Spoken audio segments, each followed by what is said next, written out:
Bonjour, nous sommes les gentilshommes. Salut Connie, salut Dan. Yo. Salut Dan, salut Pascal. Yo. Et bienvenue chers auditrices et auditeurs dans ce nouvel épisode du podcast qui s'interroge sur les relations amoureuses.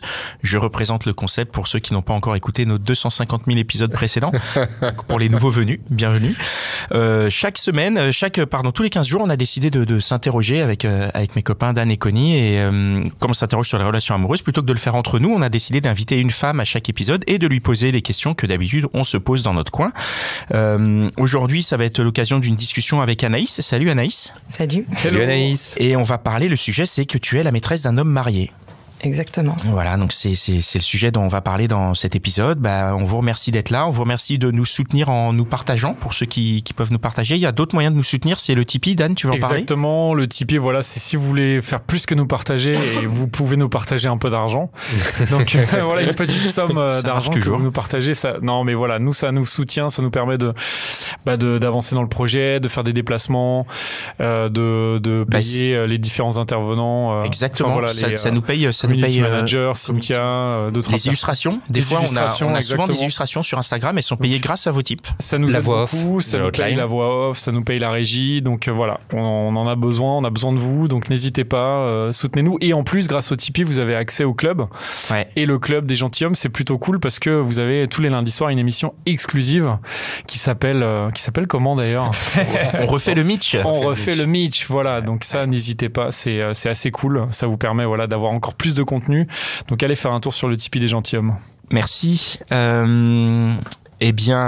on va y aller. Salut Anaïs. Salut. Alors, hello. Tu es actuellement la maîtresse d'un homme marié. Tout à fait. Je suis actuellement Alors, je sais pas comment on appelle ça. C'est particulier parce que c'est pas vraiment une relation. Je vois quelqu'un pour lequel je m'efforce de pas avoir de sentiments. Donc, je sais pas dans quelle case ranger ça, mais effectivement, je vois quelqu'un depuis le mois de février. Donc, ça commence à dater un petit peu. Ça a l'air d'être une relation quand même. Oui, sauf que pour moi, il n'y a pas ce qu'on met dedans. Enfin, il n'y a pas les ingrédients qu'on met dans une relation. C'est quoi les ingrédients qu'on met dans une relation ? Des sentiments déjà. Donc il n'y a pas de sentiments de ta part ? Je m'efforce de ne pas en avoir, mais du coup, j'ai l'impression que je n'en ai pas. Comment tu fais pour t'efforcer ? Comment tu peux contrôler tes sentiments ? C'est dingue. Eh bien, j'ai compartimenté les choses. J'ai essayé en tout cas. Alors, reprenons un petit peu. Comment tu l'as rencontré ? Comment tu en es venu à pouvoir aujourd'hui être la maîtresse d'un homme marié ? Comment vous êtes rencontrés ? Comment ça s'est passé ? Alors, à la base, c'était pas, j'avais pas l'envie de rencontrer un homme marié. C'est plus sur les réseaux, les sites de rencontres. J'ai rencontré quelqu'un et il se trouve que au bout du 3e rendez-vous, je me suis aperçue que cette personne n'était pas célibataire. Donc c'était une appli, genre c'était pas Gliden. Non, c'était pas Gliden. C'était genre une appli. Une appli et donc c'est une appli sur laquelle lui il se dit célibataire en gros. C'était pas tout à fait une appli. Non. D'accord, donc on va dire un site. En gros, c'est un site. C'est un site de rencontre. D'accord. Et en gros, il n'y avait pas spécialement de précision sur son statut marital, célibataire ou autre. C'est juste que dans l'échange qu'on a eu, moi, il m'a dit qu'il était séparé. Donc, quand on dit séparé, en creux, je lis je suis pas avec quelqu'un. En fait, non, il était séparé. Logique, ouais. Séparé a priori. Oui, c'est ça. Non, en fait, j'ai compris après qu'en fait, il était séparé de la mère de ses enfants. Mais qu'il était avec une autre meuf. Oh, le carotteur. Et marié avec une autre en plus. A priori. Donc, mais je m'en suis pas aperçue tout de suite. C'est juste que. Donc, au 3e date, ça sort. Au 3e date, ouais. En fait, on se voyait tout le temps, chez moi. Attends. Ouais, revenons un peu au début. Premier date, parce que là, on se voyait tout le temps chez toi. C'est-à-dire que les 2 premiers dates ont lieu chez toi. Oui. Parce que c'était pendant le confinement, quelque chose. Ouais, c'était des périodes un peu compliquées pour sortir. C'était des dates. Date plus. Voilà, je veux dire, c'est un date amélioré quoi. Non, mais ça veut dire que en gros, dès le premier date. Oui. D'accord, ok, très bien. Et dès le premier date, il y a eu un petit... Non, mais c'est juste c'est pour qu'on comprenne la chose, en fait. Il n'y a pas de... Comme d'habitude, tu sais, il n'y a aucun jugement de notre part. On veut juste au contraire. Comprendre. Mais du coup, donc dès le premier date, il y a consommation. Ouais. 2e aussi. Et au 3e, là, par contre... Au 3e, je dis, j'aimerais bien sortir un peu hors les murs, là. J'en ai marre d'être chez moi, en fait. On pourrait aller ailleurs, peut-être chez toi. Et là, il m'a dit, je ne mélange pas les choses. C'est-à-dire les choses. Et en fait, j'ai posé juste une question parce que ça m'est venu comme ça à l'esprit. Je me suis dit, tiens, peut-être qu'en fait, il est pas seul. Peut-être qu'il peut pas que je croise quelqu'un. Et donc, j'ai posé la question. Je lui ai dit, est-ce que tu es en couple ? Et il m'a répondu oui. Comment t'as réagi là ? Bah pas bien. Bah ouais, tu m'étonnes. Pas très bien. En fait, pour moi, c'était compliqué parce que déjà, c'est pas ce que je cherchais. Moi, j'étais plus dans un mode exploratoire où j'avais envie de faire des nouvelles expériences, rencontrer des gens, et je voulais pas ni me mettre en couple, mais sans forcément me mettre en couple, juste me mettre avec quelqu'un qui est dans une relation, parce que moi, perso, j'ai un rapport particulier à l'adultère, et ça m'est jamais venu en tête, en fait, de me dire je vais aller vers quelqu'un qui est en couple. Enfin, pour moi, c'était la no-go zone, quoi. C'est vraiment le côté duplicité, quoi. Le mec, il t'a pas dit qu'il est en couple, il te le dit une fois que vous êtes déjà engagé dans quelque chose. Ouais. Mais c'est le 3e date. Qu'est-ce que tu fais à ce moment-là ? T'es déjà accroché ? Vous n'êtes pas vraiment engagé, en fait. En fait, on n'est pas vraiment engagé. Ouais. Moi, je connais un peu je sais qu'il est pas dans une optique de se mettre en couple. Je sais que. Mais puisqu'il est déjà en couple. Oui, mais ça, je ne savais pas. Même avant, il était dans une optique très en mode genre casual, on se voit. En mode casual, plutôt cool. même libertin, limite, à m'expliquer effectivement qu'il entretenait différents types de rapports. Mais moi, en fait, je m'en fichais. Ça te dérange pas trop ? Non. Enfin, en tout cas, pas au début comme ça. Au début, il te disait qu'il avait d'autres meufs, en gros. Pas d'autres meufs, mais qui pouvaient, des plans qui s'empêchaient pas, ouais, et que parfois il était même en contact avec des personnes qu'il avait pu voir avant, mais en fait je sais pas, pour moi c'était pas la même chose parce qu'il n'était pas engagé dans quelque chose. Alors que là il t'annonce qu'il est engagé. Là il m'annonce qu'il est engagé dans quelque chose. Qui vit avec quelqu'un du coup, c'est ça ? Oui, qui vit avec quelqu'un. D'accord, ok. Et donc, par conséquent, je ne peux pas aller chez lui.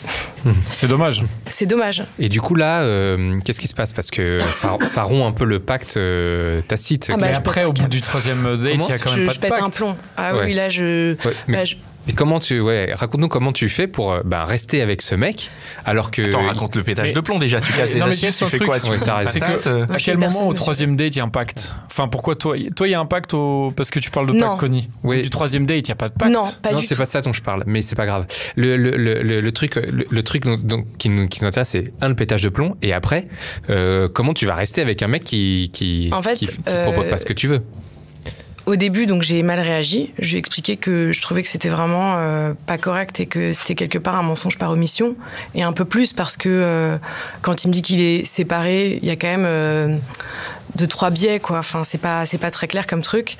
Donc je lui explique en plus, moi, j'ai un passé particulier avec l'adultère, que vraiment ça m'énerve et je me sens trahie. Et vraiment, ça me saisit physiquement le cœur, quoi. C'est dur, alors même que je suis pas en relation avec lui, j'ai pas de sentiment particulièrement pour lui, mais il y avait une espèce de... En plus, j'avais l'impression que c'était une hypocrisie, parce que quand il me raconte son mode un peu liberté, ouverture, tout ça, pour moi, quand il me dit qu'il est en couple avec quelqu'un, je me dis c'est l'inverse de la liberté, c'est le mensonge. Donc je me sens trahie, pas sur quelque chose que je projetais, mais plus sur quelque chose qu'on m'a dit, et sur mes valeurs, parce que j'ai pas l'intention d'aller moi voir quelqu'un qui était en couple. Donc je l'ai mal pris à ce niveau-là, en fait. Et après, donc il m'a dit mais ne pète pas les plombs, tu as des réactions complètement démesurées. Donc déjà j'ai pas apprécié parce que je réagis comme je veux, en fait, voilà. Mais donc il m'a dit, si tu veux, pose-moi toutes les questions que tu veux, si tu as besoin de ça pour prendre une décision éclairée, mais réagis pas sur un coup de tête, blablabla. Et donc au début, j'ai pas forcément voulu poser beaucoup de questions, j'en ai posé une ou deux. Je crois que j'ai demandé si elle était au courant. Il m'a dit non, et je crois que c'est la seule que j'ai posée, en fait, parce que je voulais pas savoir vraiment ce qui se tramait derrière. Et là, je lui ai dit que je préférais qu'on arrête. Et donc on s'est arrêté pendant 1 mois, et après, en fait, c'est moi qui l'ai recontacté. Oui, j'ai fait ça. Pourquoi ? Parce que, en fait, j'avais quand même l'impression d'avoir réussi à débloquer avec lui des trucs chez moi, et le fait que ça soit arrêté brutalement comme ça, je m'étais quand même sentie un peu retrouvée au milieu du guet. C'est-à-dire, je me disais, tiens, c'est marrant, parce que indépendamment du fait qu'il est quelqu'un ou autre, moi j'avais eu l'impression qu'à mon niveau personnel, et c'est ce que je cherchais à la base quand je l'ai rencontré, moi je cherchais à plus découvrir des choses sur moi, découvrir un peu mes limites, enfin juste sortir un peu des relations classiques, et j'étais vraiment dans un mode exploratoire. Et avec lui, j'avais l'impression qu'il y avait quand même à un niveau, un moment où on se comprenait, et où il y avait quand même une certaine forme de confiance, même si je sais que du coup là c'est compliqué. Et je me suis dit peut-être que je peux faire fi de ce truc-là si vraiment je compartimente très très fort les choses et que je ne pose aucune question et que de manière très égoïste, je vais chercher quelque chose qui fait sens pour moi. Tu peux nous dire ce que c'est, ce que tu as cherché là ? C'est compliqué à expliquer. En fait, moi, j'ai été marquée par l'adultère parce que j'ai grandi avec. Tu vas nous raconter ou tu nous racontes après, fini ouais, et ça m'a bloquée dans plein de points dans mes relations. Ça m'a bloquée sur mon rapport à la confiance, sur mon rapport à la féminité. Et en fait, comme je savais qu'avec lui, je vivais les choses de manière très détachée, parce qu'en fait, c'était juste une relation olé olé. Je mettais pas les mêmes choses que dans les relations habituelles, et j'arrivais à prendre les choses avec un peu plus de détachement. Et en fait, ce détachement, il m'aidait à m'ouvrir un petit peu, parce que j'étais très bloquée, je me sentais très bloquée en fait. Et du coup, c'est vrai qu'avec lui, j'arrivais à mettre tout ça de côté. C'était de temps en temps chez moi, et c'était une parenthèse par rapport à ma vie habituelle. Et j'avais l'impression que j'arrivais quand même avec le temps à débloquer des choses. Et donc je me suis dit, c'est pas juste. J'ai envie de continuer en fait, et comme j'ai pas une facilité pour coucher avec n'importe qui et que j'ai du mal à comme ça tisser des relations, je me suis dit, pour une fois que je rencontre quelqu'un avec qui ça match quand même un petit peu, ça me saoule en fait de devoir arrêter comme ça. Donc c'était assez égoïste en fait, j'avoue. Donc c'est ce qui t'a mené à sciemment du coup avoir une relation. Autant au début tu savais pas, et après tu sais la situation et tu dis ok, j'y vais quand même parce que égoïstement ça m'apporte des choses à moi. Oui. C'est marrant, hein, c'est extrêmement paradoxal, on a l'impression quand même. C'est-à-dire que d'un côté tu combats l'adultère, mais en même temps tu étais dans une relation adultérine pour pouvoir. Mais après c'est plus lui qui est dans une relation adultère. Oui, en fait moi perso, en fait, parce que c'est bon. Attention. Dan va prendre la parole. Non, mais c'est pas égoïste. Enfin, de ton point de vue, pourquoi ? De mon point de vue, parce qu'en fait, moi, ce serait plus lui qui est égoïste. Non, mais tu vois, moi, j'essaye d'être dans une spirale positive au quotidien. Je me dis que je fais pas des trucs qui envoient un peu des mauvaises vibes, donc j'ai pas envie, même si je sais que cette personne, je ne la connais pas, j'ai pas envie d'être le troubillon de la fête qui vient foutre la merde dans une situation qui m'appartient pas. Et donc j'ai de l'empathie, parce que j'ai vécu ce truc-là, j'ai de l'empathie pour la personne en face, et je me dis, moi, personnellement, j'aimerais pas qu'on me fasse ça. La personne en face, là, c'est le mec. Oui. La meuf, tu la connais pas. Oui, je sais, mais... C'est lui qui est égoïste. Enfin, tu vois, lui est égoïste, mais c'est ce qu'il m'a dit, d'ailleurs. Il m'a dit, c'est pas ton problème. Te dire que toi, t'es égoïste, enfin, je sais pas, moi, je pense pas... Enfin...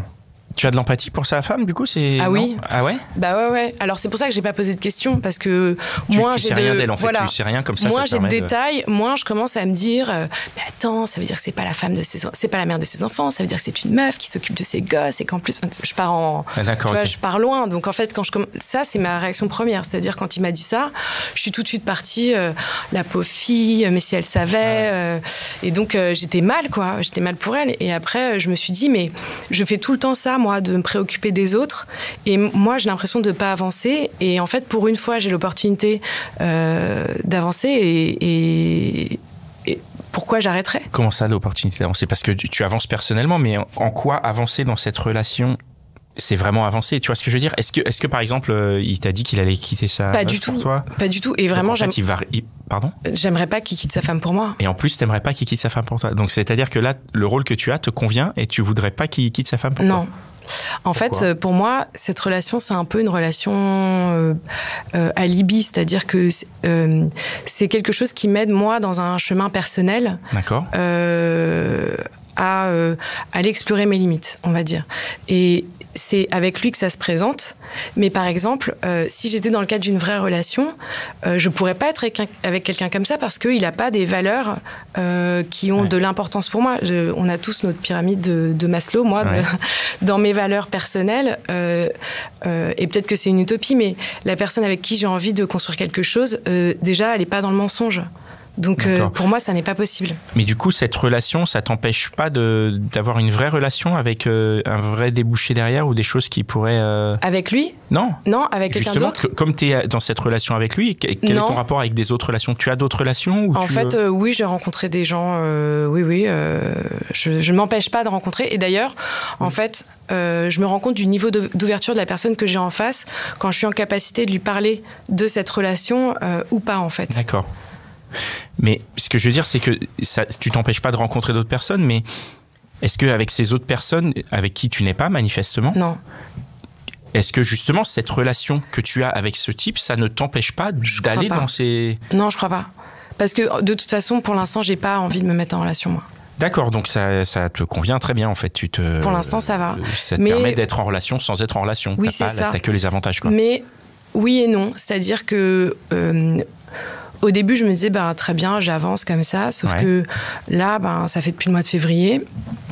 Je suis très nulle en calcul mental, mais ça fait quelques mois déjà. Ça fait presque un an, quoi. Ouais, presque un an, mais pas tout à fait. Et en fait, je me dis juste que ça ne rime à rien, parce que effectivement, j'arrive à explorer et je suis contente parce que je sens que je suis allée vraiment dans des territoires où j'étais jamais allée. Mais en fait, on construit rien. Ça devient presque chiant, c'est-à-dire qu'il y a des échanges, finalement on se voit, il repart, et c'est presque devenu une espèce de routine chiante. Et en fait je me dis ça ne sert à rien. C'est dommage du coup. Ouais. Quel est le but? C'est-à-dire que vous partagez pas de choses en plus de ça? Non, et moi je pense que ça fait partie de mes limites aussi, c'est-à-dire que si je pense que je partageais plus que ça, je me connais, je partirais en toupie dans ma tête, je commencerai à projeter des trucs et tout. D'accord. Donc ça m'aide en fait que le truc soit très très compartimenté. D'accord. Et donc tu as exprimé ton rapport à l'adultère. Est-ce que tu veux et tu peux nous en dire plus? Connie, tu as des questions à ce sujet? Oui, ton rapport. Oui, tu nous parlais tout à l'heure d'une longue histoire que tu avais été. Ouais, en fait, c'est une histoire. Je l'ai subie. C'est juste que quand j'étais petite, mes parents, dans leur couple, en fait, mon père a toujours trompé ma mère. Je dis toujours parce que quand j'étais toute petite, je sais pas, mais j'ai quand même des souvenirs qui remontent à l'âge de la primaire, donc je sais pas, je devais avoir 7-8 ans, où c'est assez frais dans ma tête. Je me souviens très bien des embrouilles déjà, même si ça reste vague, mais je me souviens de ma mère qui plongeait les mains dans les poches de mon père pour lui fouiller les poches les dimanches matins après les samedis soirs pour vérifier. D'ailleurs, je dis les dimanches matins, mais c'était à peu près tous les jours. C'était devenu son petit rituel de vérifier s'il y avait pas retourner tous les papiers, retourner, enfin tout en fait. Parfois même elle me demandait de le faire. Donc pour moi ça a été vraiment Pour moi, ça a été dur, en fait, parce que j'ai grandi comme ça et c'est allé de pire en pire. C'est-à-dire que j'ai croisé les meufs, enfin, je les ai... Elles sont Donc, tu veux dire les maîtresses de ton père? Ouais. Ah oui. Alors que ton père était encore avec ta mère? Ouais. Ah la vache. Il t'a impliqué dans le... En fait, les deux... Il te demandait de mentir et tout? Non, lui, non. En fait, lui, il pensait... comme tous les hommes, je pense qu'ils pensent qu'ils sont pas grillés. Ah ouais. Ils pensent qu'ils sont très fins, mais ils laissent des grosses traces derrière. S'ils te présentent, non, en fait, c'est une très grosse trace. Non, par exemple, une fois, on était à la piscine et je vois une nana qui arrive avec un mec. Et en fait, je tilte que c'est cette meuf, mais je pense que je devais avoir peut-être 12-13 ans, parce qu'en fait, elle me donne son prénom. Et je sais, parce que comme je suis la complice de ma mère sur toutes les petites traces qu'elle trouve, je sais que cette nana s'appelle comme ça. Elle est dans le viseur, quoi. Elle est dans le viseur. Donc du coup, je commence à l'observer. Et même si j'ai 12-13 ans, même s'il y a des choses qu'on n'explique pas et qu'on comprend pas, je vois les regards, je vois son attitude, je vois des choses, en fait. Et sans savoir à l'époque... je me souviens ça m'avait énervée parce que quand on était rentrés après, j'avais dit à mon père, je l'aime pas. Je l'aime pas cette femme. Et il me dit pourquoi? Je dis je sais pas, elle est moche. Et en fait, il m'avait regardé, il m'a dit ah bon, elle est moche? Je dis ouais, elle est vraiment moche. Puis elle est grossière. Enfin, j'avais pas aimé son attitude. Et un jour, en fait, elle était, c'est vraiment des concours de circonstances, mais elle était représentante pour des petites figurines. Et un jour, j'étais avec ma cousine dans une boutique qui vendait ces petites figurines et elle est venue vers moi. Et en fait, mon père ramenait tout le temps ces petites figurines en disant qu'il les avait eues au Buffalo Grill, machin. Donc je me disais bon, là en fait, je sais pas pourquoi je retombe systématiquement sur cette personne. Je sais, enfin il y a quand même des drôles de concours de circonstances, mais c'est un truc qui a été le fil rouge de mon enfance, adolescence. Et il y avait elle, mais il y avait pas qu'elle en fait. Il y en avait d'autres. Et quand il a commencé à avoir un téléphone portable, donc elle allait se mettre dans la salle de bain pour écouter en cachette les messages. Et puis ensuite, elle me les faisait écouter en me disant, tu vois, regarde ce que j'ai trouvé. Et donc moi, j'étais au milieu du truc en sachant pas quoi faire, en me disant, d'un côté, j'ai de la peine pour elle parce que ça me fait de la peine en fait de la voir malheureuse et triste. Et en même temps, j'étais énervée contre elle parce que je me disais pourquoi elle se bouge pas, pourquoi elle part pas. Enfin, à un moment donné, ça va. Et j'étais en même temps j'aime mon père parce que c'est mon père et en même temps je le détestais parce que je voyais qu'il faisait du mal à ma mère, donc c'était un truc trop compliqué en fait. Et comment tu en sors de ça? Tu deviens quoi tu deviens quel adulte? C'était compliqué déjà, donc ça a duré jusqu'à ce que j'ai à peu près 16 ans. Après le truc s'est calmé, après que ce soit bien parti en vrille avec mes parents. Donc en fait ça a fait de moi quelqu'un de très renfermé, honnêtement, je pense que je suis devenue un cœur de pierre, quoi. Je laissais aucune émotion, je m'attachais à personne, je faisais même pas la bise. Tellement, en fait, ça a eu un impact sur mes rapports aux autres. J'ai perdu confiance en moi, j'ai perdu confiance en les gens. Le modèle de féminité à des âges où on se construit, c'était quand même hyper compliqué parce que pour moi, toutes ces nanas que mon père allait voir, et en plus quand l'autre je la voyais à la piscine, pardon du mot, mais pour moi c'était des putes en fait. Et je sais que c'est un mot hyper violent, mais je me suis construit comme ça, c'est-à-dire qu'il y avait ce modèle de féminité très sexy. Parce qu'elle était comme ça, cette fille-là, avec une bouche, des dents, des trucs blancs, le brushing qui va bien, alors qu'à la piscine, tout le monde a les cheveux comme ça. Enfin, je veux dire... non, mais... Donc voilà, c'était... j'étais tout le temps habillée très large. Enfin, j'essayais juste de disparaître. Donc, il s'est juste rien passé. Je pense que j'ai essayé de me refaire la chronologie, justement. J'ai dû avoir j'ai fait mon premier bisou, j'ai eu mon premier copain à 21 ans, je pense. Parce que avant c'était impossible. Je pouvais pas. En fait, j'y arrivais pas, j'avais peur. J'avais peur qu'on se moque de moi, j'avais peur qu'on me le fasse. Donc c'était très compliqué. Et après, avec tes copains, ça se... Après, j'en ai eu 2 ou 3, mais pareil, j'étais incapable de passer à l'acte. En fait, c'était que des bisous, c'était des rapports presque très platoniques, et dès que ça impliquait les sentiments, c'était très compliqué. Donc je partais, en fait, je disparaissais, je faisais du ghosting avant l'heure. Non, je disparaissais, et après... j'ai eu un coup de cœur pour quelqu'un, mais ça m'est vraiment tombé dessus. Et du coup, c'était tellement comme ce qu'on voit dans les séries que je me suis laissée prendre au jeu. Je me suis dit, ça y est, c'est lui, celui que j'attendais, tout ça. Sauf que non. Et donc lui, c'était particulier aussi parce que quand je l'ai rencontré, il était en relation avec quelqu'un depuis 5 ans. Ah. Donc, ouais. Ouais, mais il est pas resté. Non, du coup, il s'est séparé et on est resté ensemble quelques temps, puis finalement, ça n'a pas marché? Non, ça n'a pas marché, et je pense que c'est mes vieux travers qui ont ressurgi parce que un jour, je suis tombée. En fait, je vais aller chez mes parents pour imprimer un truc, et je suis tombée sur un message encore. D'une femme qui a envoyé un mail à mon père. En fait, je voulais imprimer un truc sur son ordi et je m'envoie... Enfin bref, t'envoies ton doc sur son mail pour passer par l'imprimante, c'est tout un bordel. Et là, je trouve un message et je me redis, mais ça m'a fait un espèce de vieux flashback de 10 ans en arrière où je retombe encore sur ces trucs-là, j'avais les mains qui tremblaient et tout. Et là, j'étais avec mon ex de l'époque et il m'a vu péter une durite.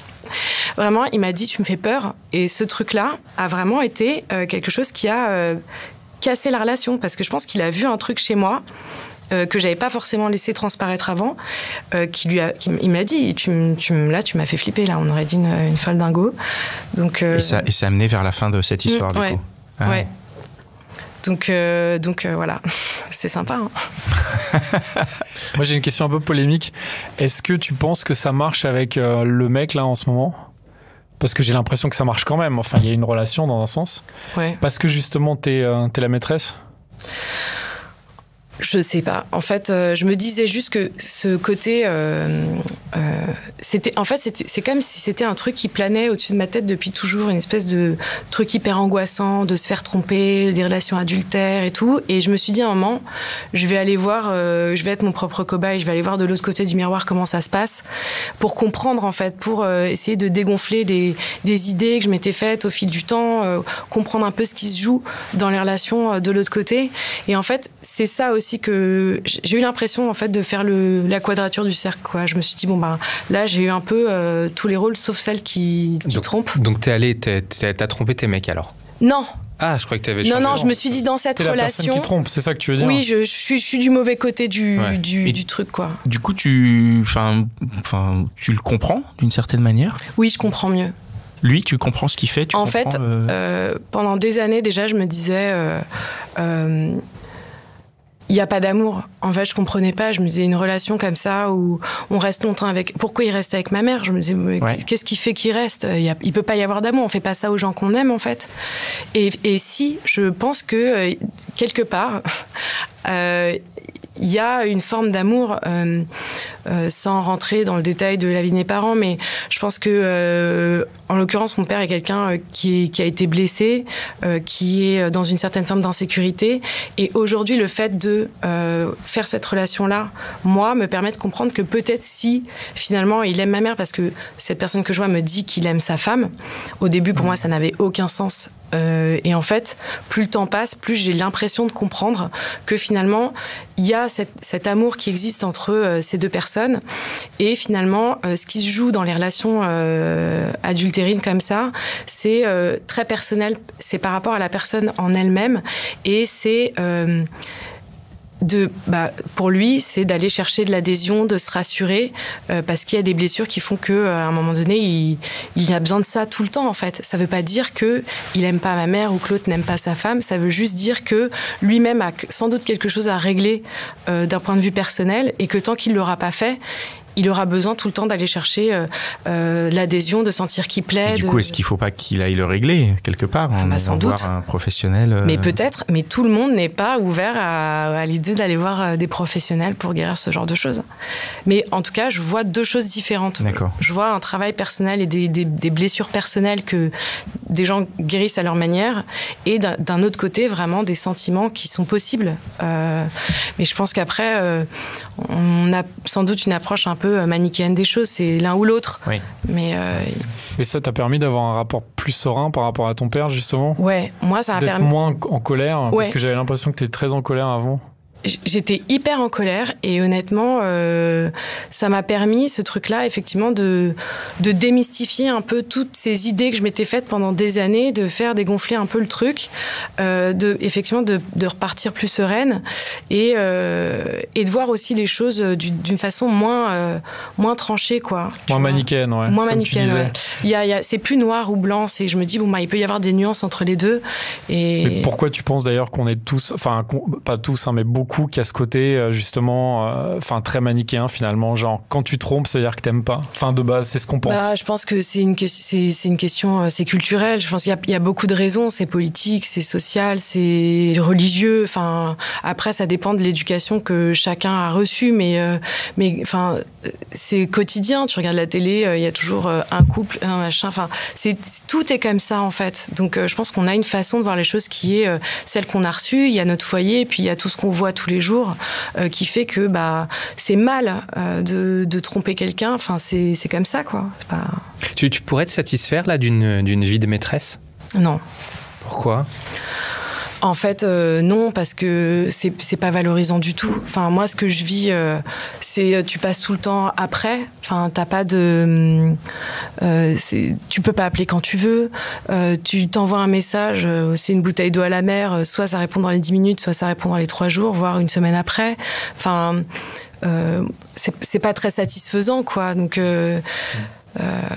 moi, non, je vis pas bien ce statut. Après. Mais est-ce que tu pourrais justement être dans l'autre sens maintenant, de te dire ok, j'ai un mec et s'il me trompe, c'est pas grave? Parce que finalement, si tu passes en premier, parce que là, tu disais tu passes en deuxième, alors ça, c'est vrai que c'est pas cool.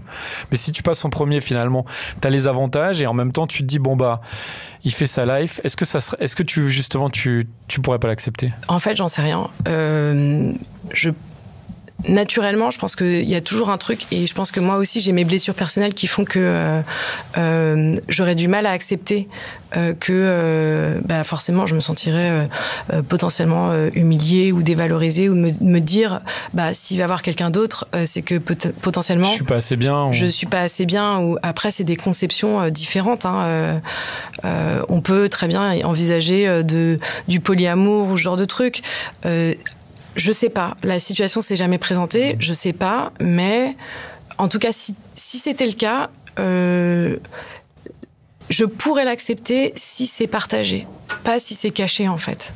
C'est-à-dire que je veux pas qu'on me prive de mon libre arbitre. Tu pourrais plus l'accepter si c'était dit. Si c'était discuté. Okay. Ouais, si c'était discuté, je pense que potentiellement ça serait. Peut-être, en fait, j'en sais rien. Tu serais ouverte à la discussion. Je suis ouverte à la discussion, ouais. mais pas que ce soit caché. Ça, c'est pas possible. Qu'est-ce qu'il te faudrait là maintenant pour sortir de cette situation et trouver une situation dans laquelle tu peux trouver des sentiments? Comment tu fais? Est-ce que t'es piégé par cette... Pas du tout. Alors, qu'est-ce qu'il faut? Parce que j'ai là, là déjà, je me suis dit que j'allais entamer une phase de sevrage. Tu veux plus le voir là? Non, là je vais arrêter. Donc les espaces temps entre les échanges textos sont plus longs, et je me suis dit que gentiment ça allait tomber en désuétude, quoi. Je vais pas relancer, en tout cas moi, je proposerai pas qu'on se voit, et puis et si une discussion se présente, parce que cette personne est quand même très douée pour éviter les discussions. Si une discussion se présente, je lui dirais que effectivement je préfère arrêter, ou je le ferai peut-être. Je dis sevrage parce que je suis pas complètement sûre d'avoir envie d'arrêter là tout de suite. Mais je sais qu'en tout cas il y a pas d'avenir possible, quoi. Ouais. C'est dans l'image de la femme, de la maîtresse, on entend, enfin, dans le cliché, c'est toujours quand est-ce que tu la quittes pour moi, et ça arrive jamais. Ah non. Donc toi, c'est pas du tout ça. Ah non. Et là, quand tu parles de sevrage, tu te laisses quand même une petite piste pour dire, ouais, je reste, mais je reste pas. Enfin... Non, en fait, je me suis dit, je démarre pas une nouvelle année comme ça. Là, on va dire qu'on finit l'année 2021. Avec ce qu'elle a commencé, mais j'emmènerai pas ça okay. L'année prochaine. Bon, tu nous tiens au courant. Ouais. On se revoit en 2022 alors. Ça marche. Très bien, merci beaucoup. Tu as une dernière question, Dan, ou c'est... Non, mais je me demandais juste si tu voulais pas à un moment justement lui mettre un petit coup de pression. Tu veux que je le fasse maintenant? Allez, on va l'appeler en direct. Non, mais ça t'a jamais traversé l'esprit en disant, bon, c'est quand même un enfoiré, lui, et je vais appeler sa meuf? Non. Non, mais tu vois, je sais pas. Non, mais c'est vrai. Bah oui, mais tu pourrais te le dire. Tu serais pas la première à te le dire, ou le premier? Ou la première à le faire, même. Hein. Non, c'est pas mon rôle de faire ça. Ah, c'est pas une question de rôle, c'est une question là vraiment d'envie et de dire, finalement, Mais ça ferait du mal à la meuf. Mais oui. Et ça ferait du mal au mec aussi. Tu pourrais te dire comme ça, je dézingue tout, quoi. Mais quel intérêt. On m'a fait du mal. Je renvoie le mal à tout le monde, tu vois. Du mal, il fait quoi. Non, mais t'es hyper bienveillante. C'est mais génial. En fait, c'est incroyable. Non, mais parce que tu pourrais être en mode genre vraiment, c'est un enfoiré. Je vais le défoncer, quoi. Mais ouais, tu pourrais être avoir une vie de merde. Mais non. Sa femme va le quitter, tout le monde va le quitter. Mais non, parce que je pense que c'est quelqu'un qui est blessé. Je pense pas que ce soit un enfoiré. Je pense que c'est quelqu'un qui a des hyper blessures, bienveillante. Quoi. Ouais, franchement. Voilà. Mais c'est trop bien. Merci beaucoup, Anaïs, d'être venue partager cette bienveillance et ton expérience. Je pense que ça va parler à plein de gens dans le bon sens, dans le mauvais sens. J'imagine qu'on va avoir plein de commentaires sur le sujet. Merci vraiment, Anaïs, d'être venue partager ça avec nous. Ça nous a fait très plaisir. Merci de m'avoir écouté. Ceux qui sont à l'écoute de cet épisode, on vous invite, si vous voulez maintenant, à aller écouter Réponse de mec, qui est un autre podcast fait maison dans lequel il y a des jeunes femmes comme Naïs qui pose des questions et des mecs qui répondent. On vous invite, si vous le souhaitez, à nous soutenir sur Tipeee. C'est le moment. Hein. Vous avez passé une demi-heure sympa avec nous. Vous pouvez sortir l'ACB. Vous pouvez participer d'un petit tip. Un gros tip. Et même un gros tip. Et tous les hommes infidèles, vous donnez un gros tip parce que sinon on va vous démasquer. Le challenge. On va vous démasquer. On va être millionnaire à la fin dans la hotline. On est millionnaire dans 2 minutes là. Moi je pense dans les prochaines hotlines on va donner des tous les hommes infidèles. on va donner des noms là pour ceux qui donnent pas de tip. On donne des noms. Donner des noms. Ce sera sur notre Donc Instagram. voilà, donnez au moins 50 balles. Merci à tous d'être là, de nous suivre, de nous soutenir. Merci Connie, merci Dan, merci Mitch. Et merci à Cynthia qui travaille avec nous. Et on se retrouve bientôt dans un nouvel épisode. Ciao. Ciao.